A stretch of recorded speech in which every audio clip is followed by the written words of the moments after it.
Okay, you will introduce me and then. Hey, Maurizio. Ciao, how are you? Lovely, thank you. How are you? Great to be here. Good to see you. Welcome to this special edition of Screen Time on Virtual Design Festival. I think this is the one that's had the most interest already amongst all of our readers and our audience on social media. Maurizio, everyone knows who you are, but just explain who you are and where you are. My name is Maurizio Stocchetto. I own a bar in Milano called Bar Basso. And from the mid 80s, the place has become also the home away from home for many designers. It all started with the British invasion in around 83, 84, 85-ish, because we had lots of designers that started to come to live in Milano, working some for fashion, some for industrial design. And I met an Englishman that was coming here. His name was James Irvine. And we became friends. We started to swing jazz records. And then he started to come, he was working for Salsas. Then he started to come often with other English friends that were not living in Milano, but they were visiting. And so in a small time, we had this big community. And the other English fellows, they were young, but they were going to be pretty famous. One was Jasper Morrison, then it was Mark Newsom, and there was, then there were also, this community slowly became bigger and bigger. Then we also started to have like other Swedish designers. And after many years, this community started to grow without any plan. There was no communication, but spontaneously grow bigger and bigger, including manufacturers, journalists, and other people in the industry. And it started very slowly because in those days, the Salone was in September. And all of a sudden, we started to see all this gathering of eccentric foreign people, all dressed in black. It was very interesting. And the design scene was not really well known in Milano in those days. Then, as time went by, the community became bigger until in 1999, we decided to have a big party. And but it has to be a secret one. It was Jasper Morrison, Mark Newsom, Thomas Sandel, Peter Allen, me. We decided to invite a group of people, just maybe 100 people, and we made an invitation card. Then it was sent with snail mail to each guest, and then inside each envelope there were 2 tokens. There were for 2 free drinks. And so we had this party that was supposed to include, I don't know, Alberto Lessi or Cappellini and other people in the industry. But what happened was that mobile phones started to get popular. So the secret party, after a couple of hours, was not secret anymore. And we started to have those taxis approaching the bar. And in about an hour, started to have more than 1,000 people here. And it was a nightmare for us because we're totally unprepared, totally understaffed. We had not enough glasses, not enough booze and anything. But eventually, the evening turned out great. Then also we had celebrities like Simon Le Bon from Duran Duran with his wife Jasmine. So it was very, very wild. And that was the turning point. And from that night on, all the evenings, Salone Mobile, it became bigger and bigger. It's also why we also started to get more organized. And so the interesting thing is that spontaneously, this community started to gather here without any communication, in a very spontaneous way. And so it's a little miracle of human relations, I think. But this. And what's the history of the bar? Tell us the history of the bar, because it was owned by your father before you, right? Well, and there's a connection with Venice, I think. You have the beautiful glasses that we can see there. Where did Bar Basso come from in the first place? Well, Bar Basso is an old-fashioned bar that was founded in the 30s. It's named after the former owner. His name was Giuseppe Basso. My father took it over in 1967 because the former owner was getting very old. The son was not interested in taking the place over. And so my father my father was a Venetian, but he learned his ropes in the Cortina in a big hotel from the 40s until the 60s. Worked for 20 years in a big international hotel. And then he brought to Milan the experience he had achieved in the classic bar hotel. And he came here before 1968. That was the special year because it was the year when there was counterculture, and also there was, from the lifestyle point of view, was very interesting, also politically. So my father came here in 68 and from 67. And so we've been here for 5 decades. And we've been through the 60s, the 70s, the 80s, 90s, up until today. So every decade was slightly different. And the bar was very popular in the late 60s, early 70s. So the design scene was a very new thing that kept the place fresh and renewed and gave some fresh energy to the bar. And also, the design scene for us was fundamental because it kept us update with the change of the cities. And also, it's a wonderful community that also help you to update yourself spontaneously. And tell us about the glass. They're very special. The big glass, the big glass on the side. Yes. Tell us about the big glass. That's a special glass, right? It's made in Venice. When my father came to Milano, cocktails were not very popular in the big cities. Cocktails were popular only in Venice, in Rome, in Capri, in places where the Americans, in fact, in Florence, because the Americans started to drink cocktails after World War II.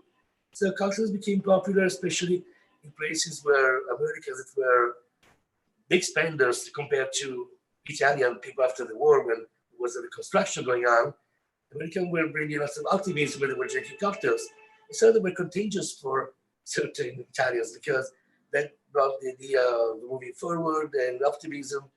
And so in certain areas, cocktails became popular. My father was lucky because working in Venice and then in Cortina, he was just in the middle of this place. In Cortina, there were lots of people like Hemingway, spent 5 years there. Lots of Hollywood stars used to go there. So it was a very unusual small mountain community. When he came to Milano, he wanted to bring the experience he had achieved in the bar of a big hotel. But he wanted to make cocktails more popular because Milano is always being a working man's town. So cocktails were not popular. But even though cocktails was not popular in the mid-60s, there was an amazing economic growth. So there was lots of optimism. And my father was lucky because the response was very, very fine. The only problem was that technically glasses and bottles were hard to find because cocktails were not popular. So my father had a friend who had a glass company in Venice. And he decided he wanted to design certain different type of glasses according to their needs, like small glasses like this for martinis, or other glasses for cocktails with sparkling wine, and then another big glass for the thirst quencher, and others. So they started to design some glasses. Then the glasses were delivered to the bar. The waiters used to start them right away, and they were testing them. So maybe the waiter with the new glasses was serving some clients and bringing the glasses on the tray, so that maybe the glasses was not very stable because the base was too small. So took note. So next take, the glasses would have the larger base, or a shorter stem, or a larger cup, or smaller according to the need. And so it was really, eventually we came out with compromise between functionality and design. And so we established a line of glasses that has been the same from the late 60s, early 70s. And this little story actually turned out to be very interesting in the early 90s because usually glass companies never cared much about copper glasses. But in the mid 90s, companies like Alessi, VMF, Bosch, Leonardo, and many, many others, they wanted to have the best collection in their portfolio. And it happened that all of my friends they were involved in the project. So Stefano Giovannoni, Mike Newson, James, Jasper Morrison, they all came to my father and me to ask us about some specifics regarding cocktail glasses for professional use. And so was this little story really touching up our relationship. So tell us about the drinks that you serve at Bar Basso then. There's the famous Negroni Spagliato, which was invented by your father. Can you tell us the story of that? Yes, it's a very funny story because what happened was that in the midst after 1968, lots of ladies, after women's liberation, before 68, the bar was basically a gentleman's club. You basically had men with conversation where like bad jokes and that stuff. But after 68, lots of ladies started to come to the bar. And to the point that it became an interesting part of the clientele. And so we needed to find certain drinks that were suitable for the feminine taste. So my father, as a Venetian, he was already used to use sparkling wine for Bellini, for instance. And then he figured out to make a set of cocktails using sparkling wine instead of the white spirits, for instance, to make the cocktail much lighter, but also with a little brio. And so we came out with a twist of the Negroni. The Negroni is a cocktail made out of Campari with vermouth and gin. And my father came out with a version using sparkling wine. And he never really told me the real story of how he made the cocktail, how he came out with the idea. But he had, anyway, a good marketing idea, I think, because here we have like a refrigerated pit with many bottles. And usually when you work here, maybe you don't see it properly. But you usually use the bottles without looking at the bottles themselves, just like on the keyboards of a computer. And one day my father was making a cocktail and he grabbed, by mistake, a bottle of sparkling wine instead of a bottle of gin because some bartenders had previously switched the order of the bottles. And so that's how it came out and became a very, very lucky mistake. So do you believe the story? Was it really a mistake or did he do it on purpose? I think he did it on purpose because he was on a roll and he made many, many cocktails with sparkling wine. So it turned out, also the creative point of view, you also get creative just keeping on making little twists about what you're usually doing. So I think that he knew exactly what he was doing. But the interesting thing about the name, about the cocktail is its name, because the cocktail, the sbagliato is a very easy drinkable cocktail, especially for Italians, because it has the flavor of Campari with vermouth, which are very familiar to the Italian palate. But also the name sbagliato, that means mistaken, is very tongue-in-cheek. Chicken tongue. It's a funny, I mean, it's fun as a name because it opens up lots of options like the hand of fate, or just like the apple of Newton for the law of gravity, or penicillin, whatever. So I think that a catchy name with an easy cocktail made it perfect. And you're going to make a Negroni Spagliato for us in a minute, but what other drinks are popular in the bar? I mean, I remember the first time I went there, seeing somebody blending strawberries and asking what that was. Right. Tell us about the Fragolino. That's actually my favorite. No, this is still one of the most important drinks. Fragolino, we still make it. And then there was another one that we could never make during the furniture fair because it's with peach, and peach become ripe in June, so it's true. But then there's another called Cardinale, that is like a strong Negroni. Well, we have a huge selection of cocktails. But Fragolino, the one with strawberries, is one of the most popular, especially during Design Week. So what goes in a Fragolino then? It goes with a glass with some ice. You pour a little bit of dry vermouth, a little bit of vodka, then sparkling wine, and then on a juicer, you prepare a little puree of strawberries. Then eventually you pour the strawberries over the sparkling wine and the vermouth and the vodka. And it's very refreshing and very good. So what is the situation in Milan now? You've been closed, what, for maybe 6 weeks or something like that? No more. We've been closed since March the 9th. Oh, 2 months. And the closure was, we got closed abruptly, all of a sudden, because we had Fashion Week 10 days before. And then it's been a little controversial because it was hard to figure out how serious the virus spread out. And from the beginning, they suggested to close, then they opened up. And then eventually, all of a sudden, things got really ugly. And then we had to close down. And a few weeks later, all over the world, the same thing happened. So we're going to open probably on June 1st, if we're lucky. Great. And the cities are a standstill. Just like London, I'm afraid. And what about your staff? What are your staff all doing? And can you say hello to them? And especially Cinzia, the girl who works on the cash bar. Yes. We spoke on the phone every other day, and we just sigh and we don't know what to do. Also because it was frustrating because you had to stay home all the time. It's like a curfew, so you know exactly how it is. But now things are getting a little better. We hope that slowly we go back to normal, but it's going to be tough. Great. Well, it's been great speaking to you. Let's get down to business, shall we? You're going to make a Negroni Spagliato for us. You're going to show my us. pleasure.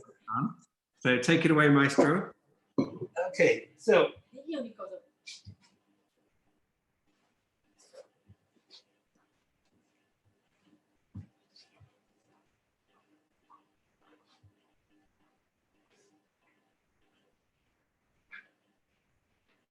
Okay, so to make a sbagliato, you need a glass, pretty with about 200 cc's of capacity. Then you garnish with a slice of orange. Then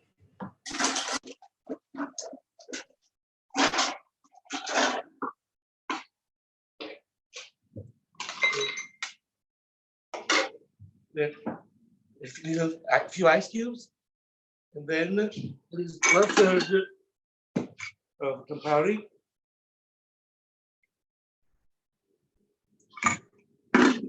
1/3 of vermouth.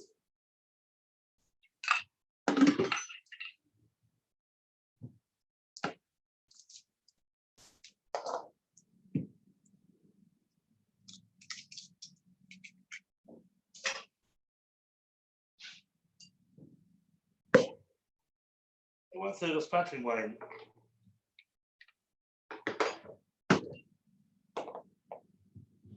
Then enjoy. That was quick. Yes. Yes. Very quick. That's why you can serve many people during the Salone. It's very quick and simple. But during Salone, when the bar is absolutely packed full of people, you do make still all the cocktails from scratch, right? You don't have Absolutely, yeah, there's no other way. Also because you take an order individually, so each time you have to make a fresh one, and also because the customer is right in front of you, and also it's very simple to make once you know how to make it. I mean, one thing about Bar Basso that's really unusual is there's never any music playing. Is there a reason for that? Absolutely. Well, we would love to have some music, but the proportion of the audience has become so huge that there is a natural buzz that is just very, very, it's very little noisy for itself. And then if you had, and the great thing about what I've been told about, at least, about coming to Bar Basso during the Salone is that it's very physical, and then you meet people, then you talk to people. So if you have music, the energy changes completely because people start humming or start dancing and do not communicate, do not talk. So also, if we had music, we would be busted by the police in 10 minutes because there would be too much noise. And also, we try to keep a place that could be open for conversation. And the atmosphere is great just because of that.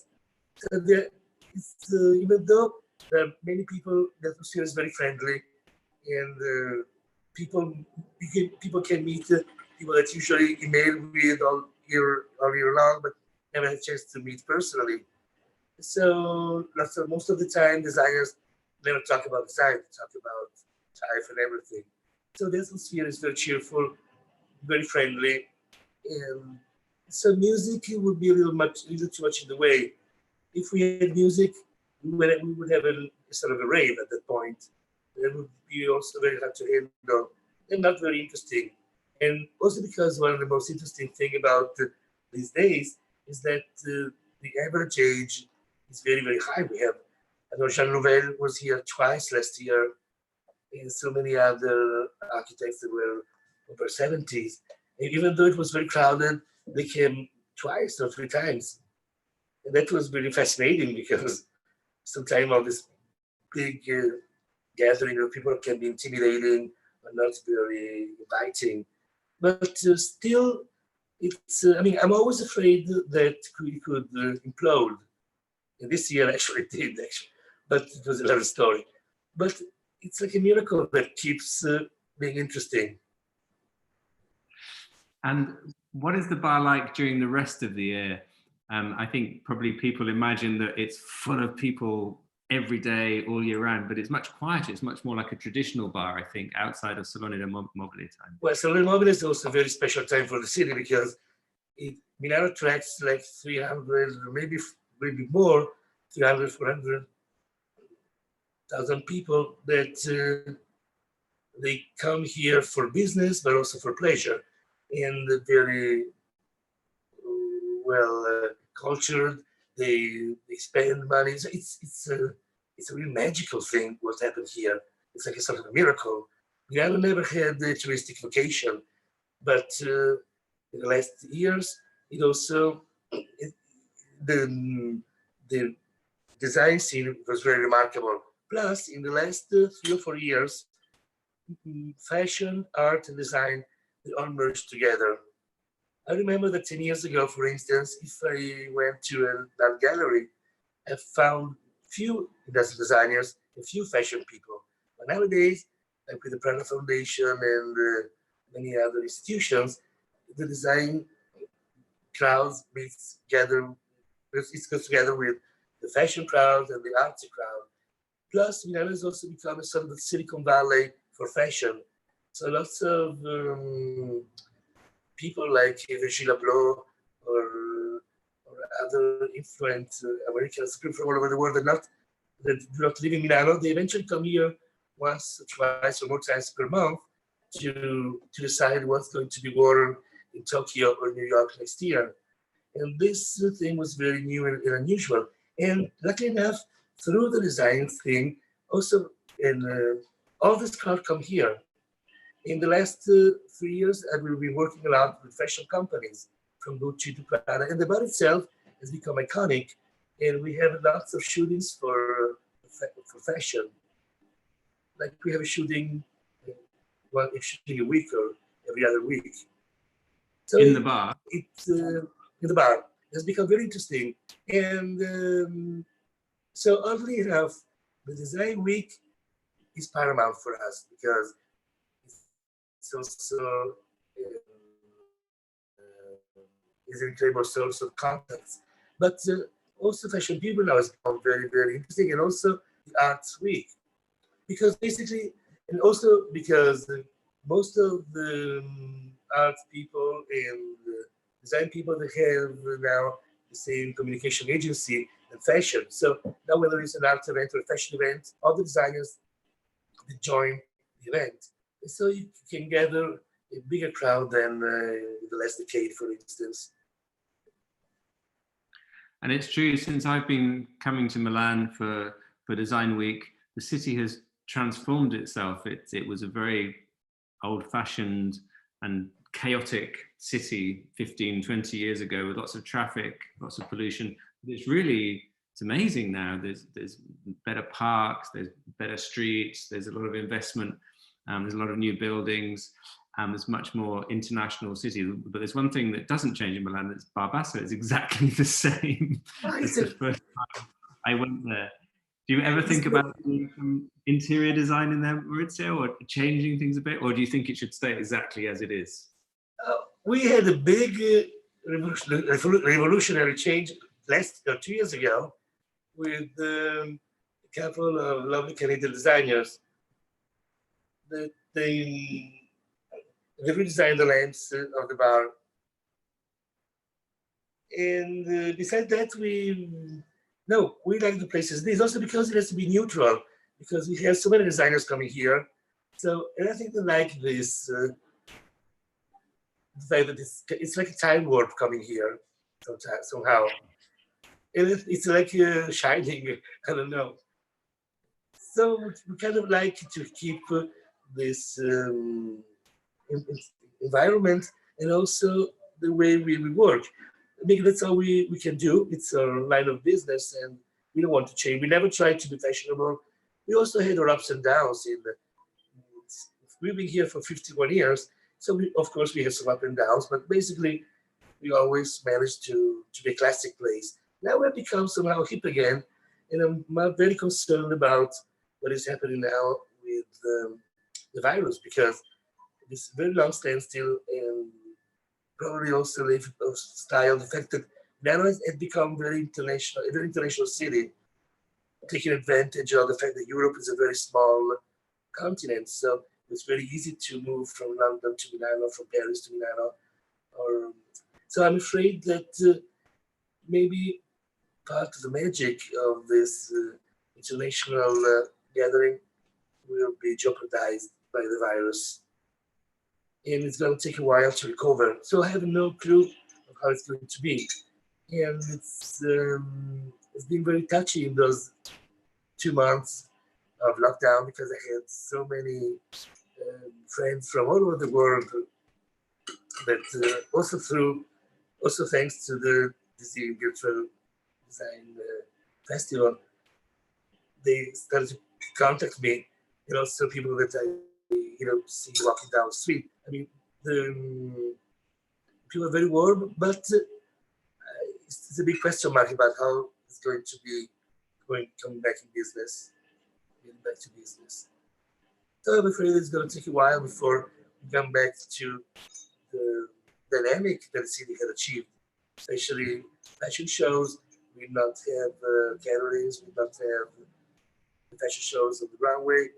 So that might affect things, but we will survive. We will get by. Well, I guess that's the one thing that people are saying about the design world, the creative world. The creative people are adaptive. They have to change. They have to adapt what they do to suit the circumstances. And I think we will have to take it one step at a time. So good luck. I hope you do manage to open again in early June. I think maybe we should come and have another virtual drink with you when you're open with customers again. Absolutely. And I'm sure I'm speaking for everyone, all the designers in the world, that we're really looking forward to coming back and having a drink with you in Bar Basso before too long. Well, we're really looking forward to see you all you guys. Thank you so much, Marcus. Thanks very much, Maurizio. Ciao. Cheers. Bye. Thank you. Ciao. Cheers. Ciao. Bye. Bye.